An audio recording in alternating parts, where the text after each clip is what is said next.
The blue and red lights cut through the darkness like judgment itself, casting shadows across the pristine suburban street where secrets were about to surface. Margaret Hendricks, the iron-fisted HOA president who'd spent 3 years crushing everyone else's dreams, stood frozen in her designer robe as the police cruiser pulled into her driveway.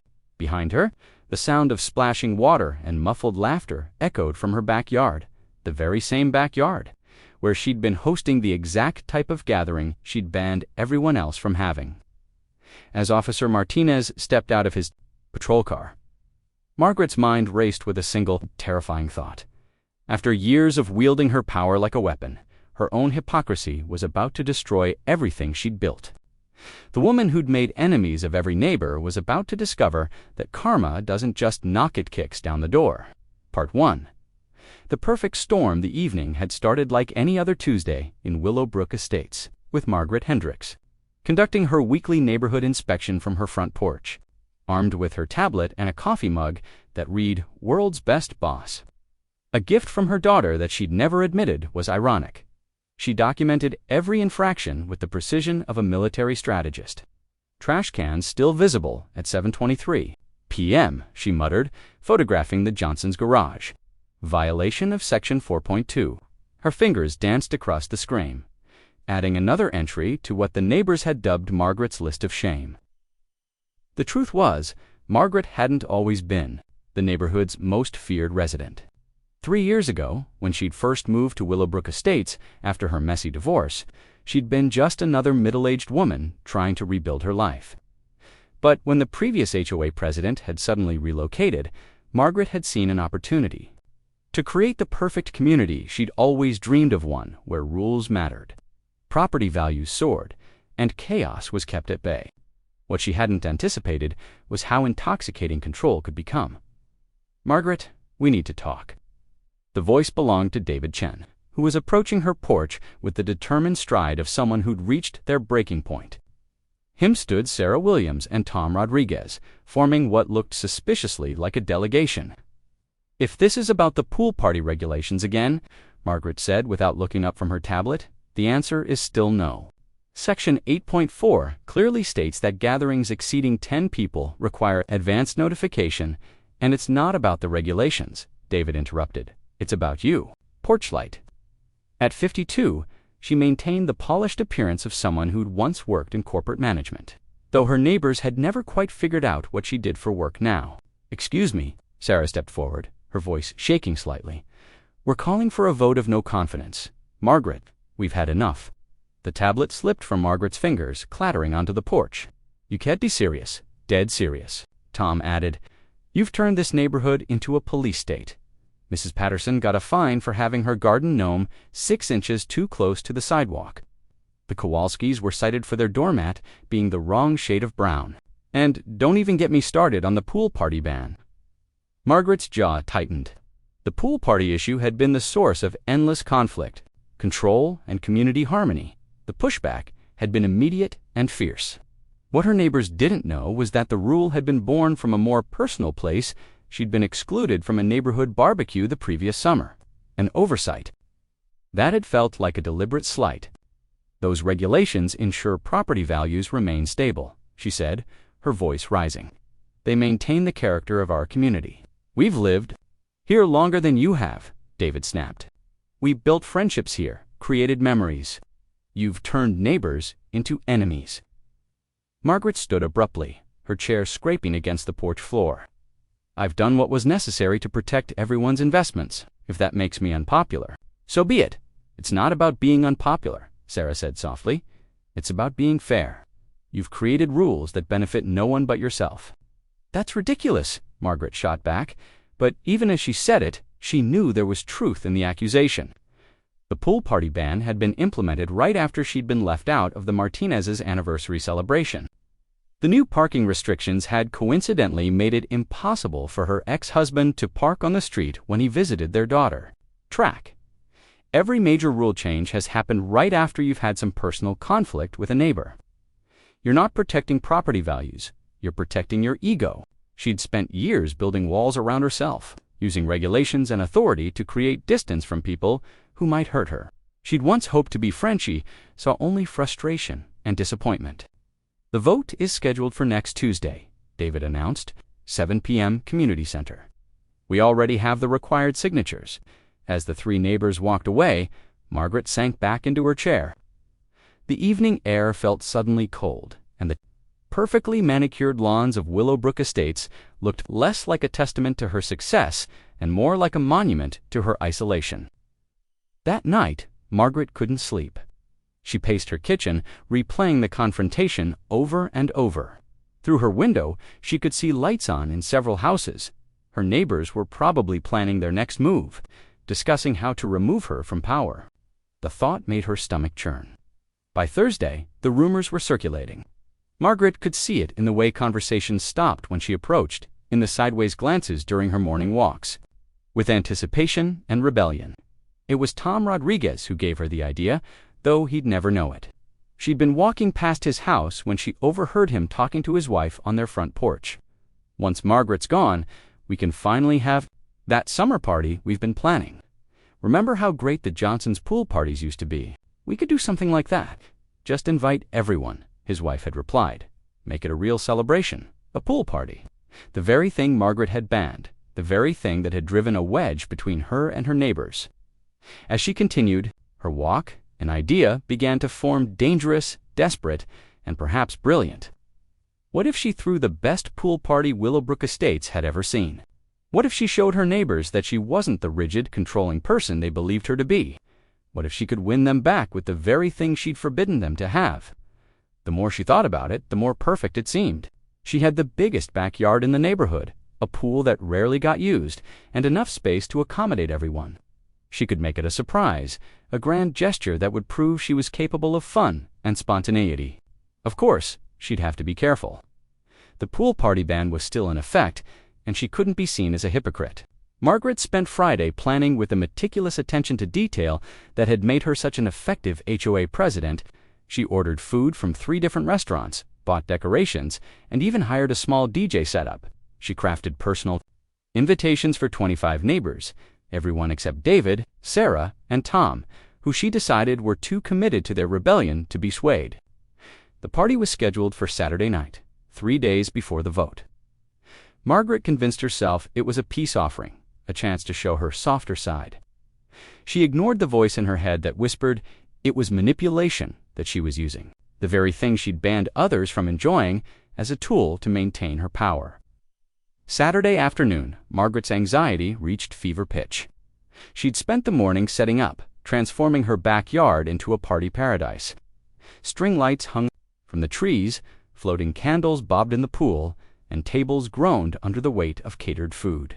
It looked like something out of a magazine, the kind of gathering that would make people forget their grievances and remember why they'd moved to Willowbrook Estates in the first place. As evening approached, Margaret changed into her most casual outfit, designer jeans, and a silk blouse that struck the perfect balance between approachable and elegant. She checked her appearance in the mirror, practiced her smile, and tried to ignore the growing knot in her stomach. The first guests arrived at 7, and Margaret felt a surge of relief when she saw genuine smiles on their faces. Mrs. Patterson, the elderly woman who'd been fined for her garden gnome, gasped when she saw the decorations. "Oh my goodness, Margaret! I wanted to do something special," Margaret replied, surprised by how good it felt to see her neighbors. Happiness. "I know things have been tense lately, and I thought maybe we could all use a chance to relax." More neighbors arrived, and Margaret watched as her backyard filled with laughter and conversation. People swam. The doorbell's second chime cut through the party music like a blade through silk. Margaret stood frozen in her kitchen, watching through the window as Officer Martinez adjusted his duty belt and approached her front door.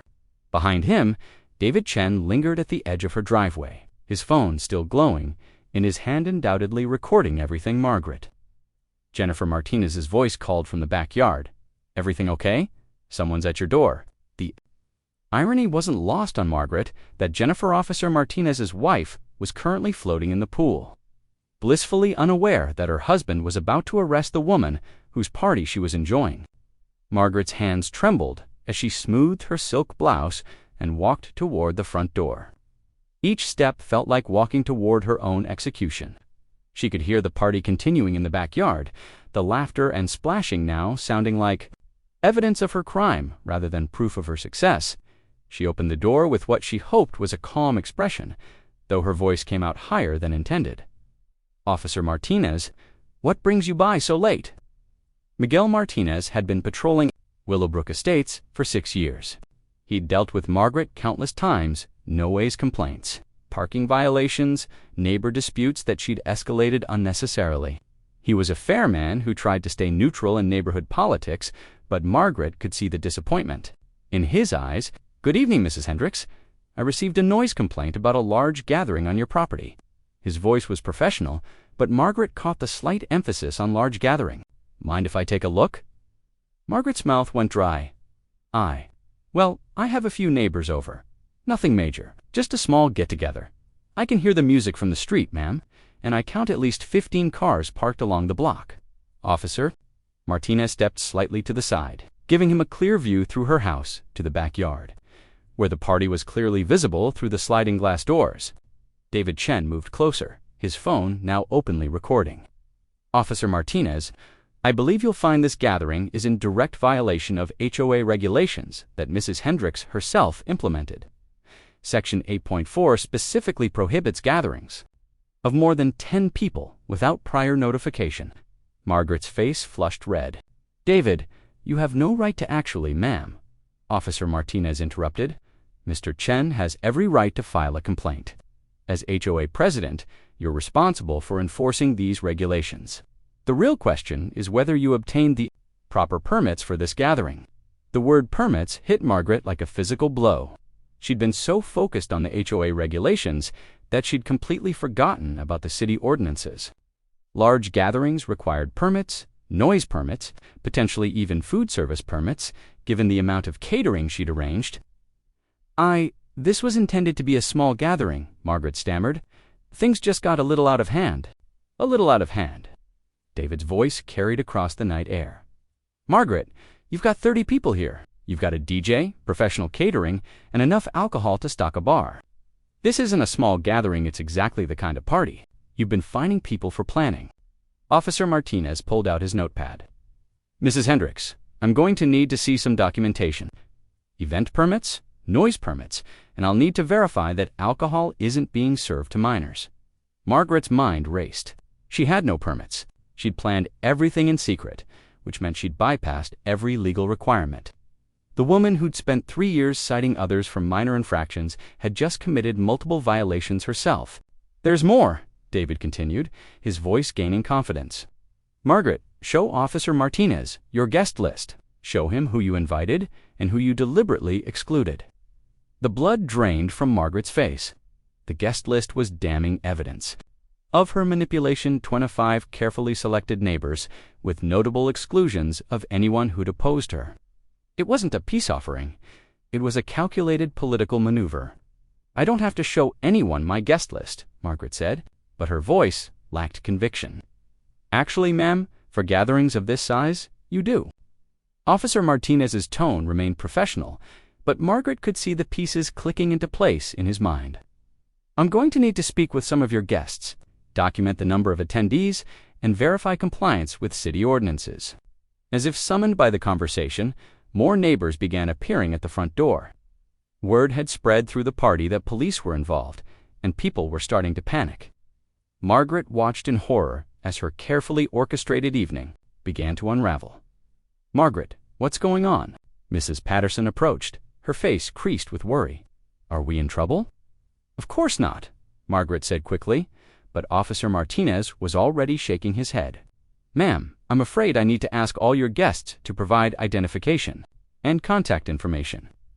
This gathering appears to be in violation of several city ordinances." "What ordinances?" Mrs. Patterson's voice rose in alarm. "Margaret, you said this was legal." "You said I said it was fine," Margaret interrupted, but the damage was done.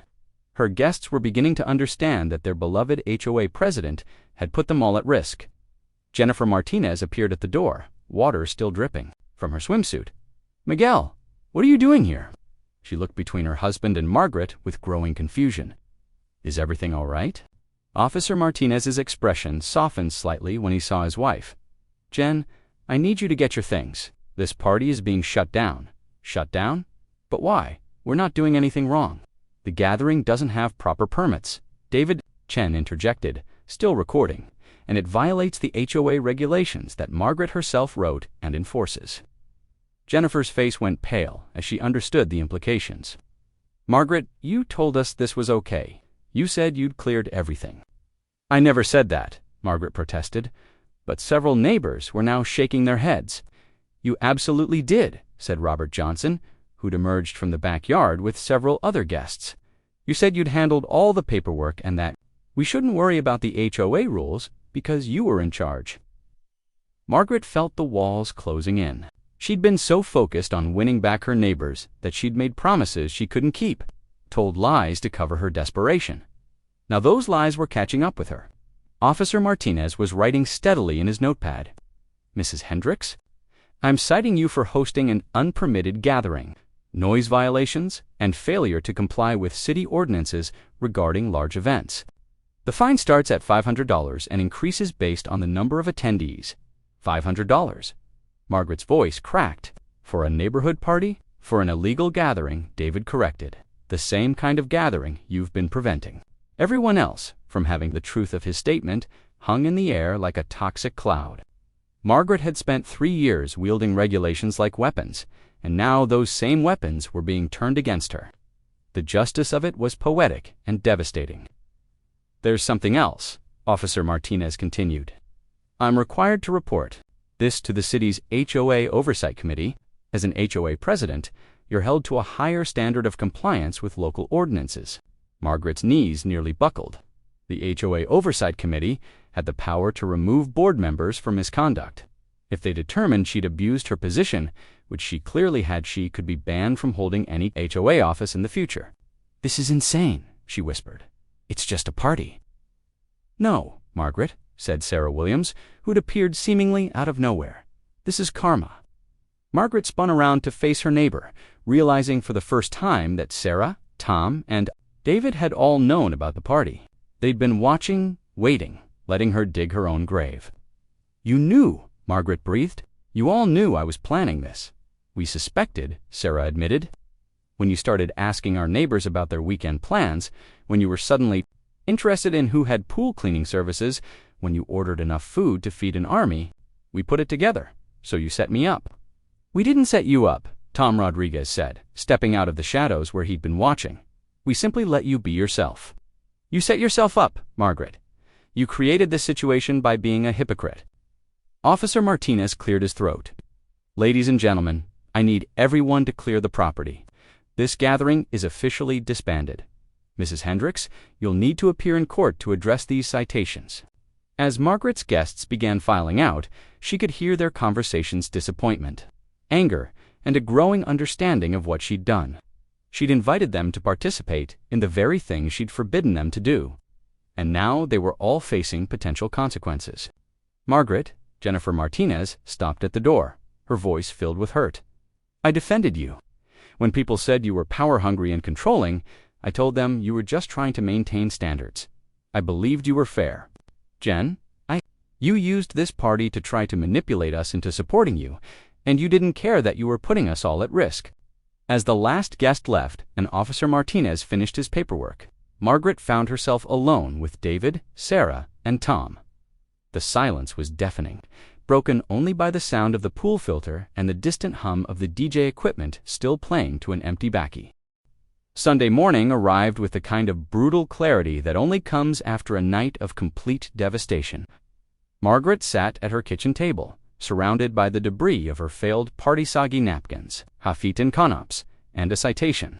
From the city that carried more weight than just the $500 fine, the real cost was measured in the silence that now surrounded her house like a moat.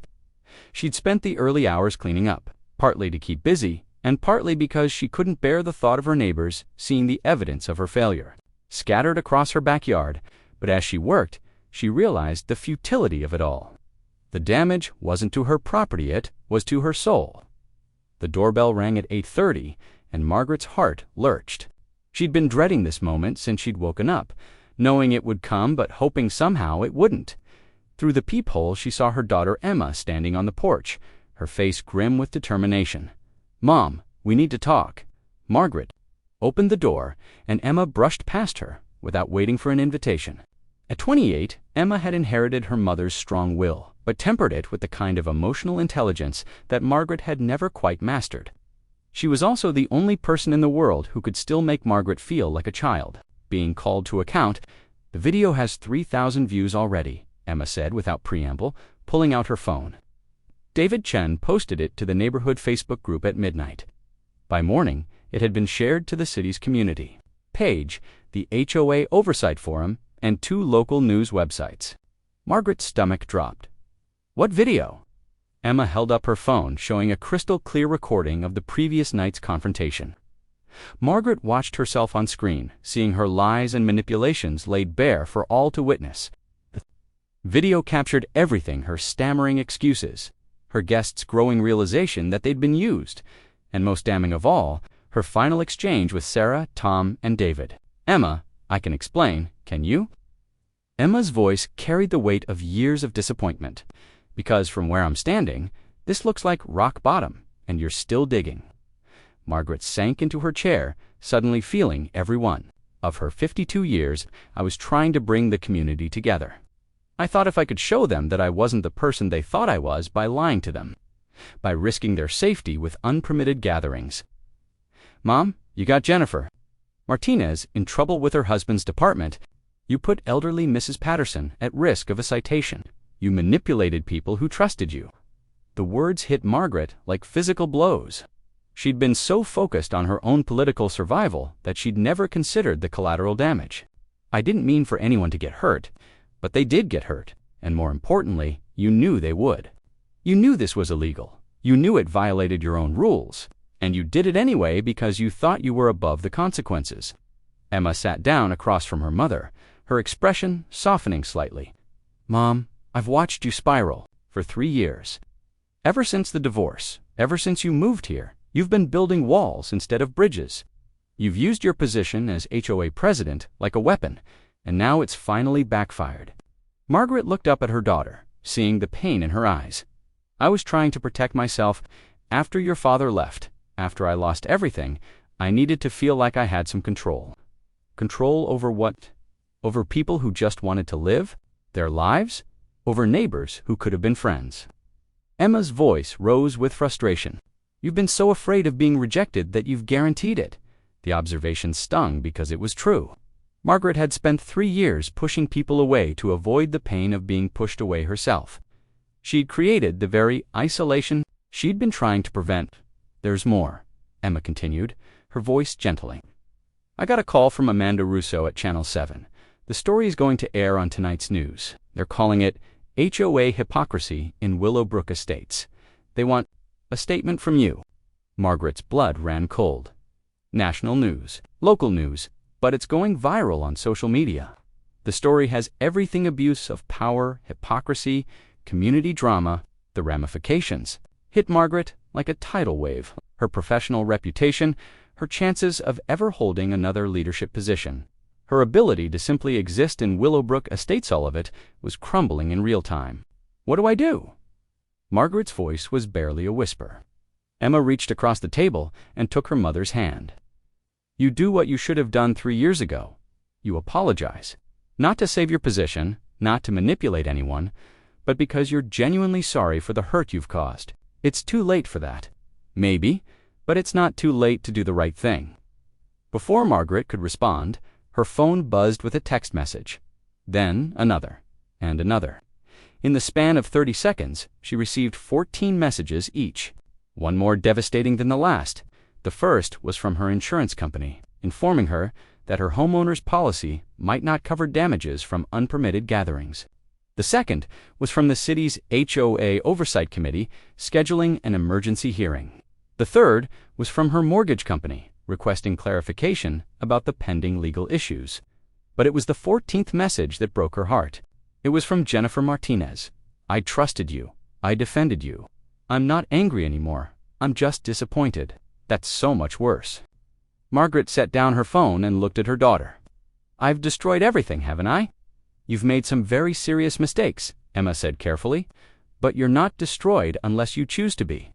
The question is, what are you going to do about it?" Before Margaret could answer, another car pulled into her driveway. Through the window, she saw Sarah Williams getting out, followed by Tom Rodriguez and David Chun. But this time, they weren't alone. Behind them came a steady stream of cars neighbors Margaret recognized. Some she'd invited to the party, others she'd deliberately excluded. "They're here for the reckoning," Emma observed. Margaret stood up, her legs shaky. "I don't think I can face them." "You have to. This is bigger than just you now." "Look outside, Mom. Really look." Margaret moved to the window and felt her heart stop. The crowd gathering on her front lawn wasn't just her immediate neighbors. She recognized faces from throughout Willowbrook Estates, people from the adjoining neighborhoods, even some she'd never seen before.